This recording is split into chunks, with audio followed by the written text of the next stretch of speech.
Lung cancer and breast cancer are just two examples of cancers that may link higher physical activity to low risks. Now, although the benefits aren't linked to the exercises itself, rather the differences in our bodies for those of us who are more physically active.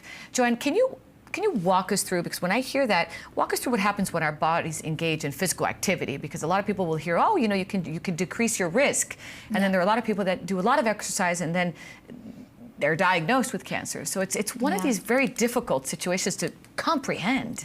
It is, and that's because there's so many factors that can influence whether a person or not develops cancer that it's hard to pinpoint one thing.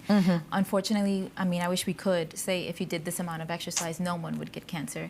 But what we can say is that it has been shown that people who have a certain amount of exercise per week have a lower risk of having these type of cancers.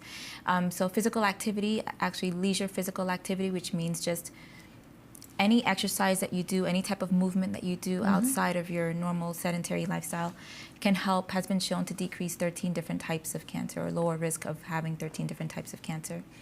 What happens, the exact mechanism is unknown. What they suspect is that, well, they do know is that it has a large systemic anti-inflammatory effect. So they're able to see that markers lower with having a certain amount of exercise. And the field of exercise and cancer is relatively new. For years, it was always recommended that you don't touch someone when they're in treatment or until they're completely done with everything.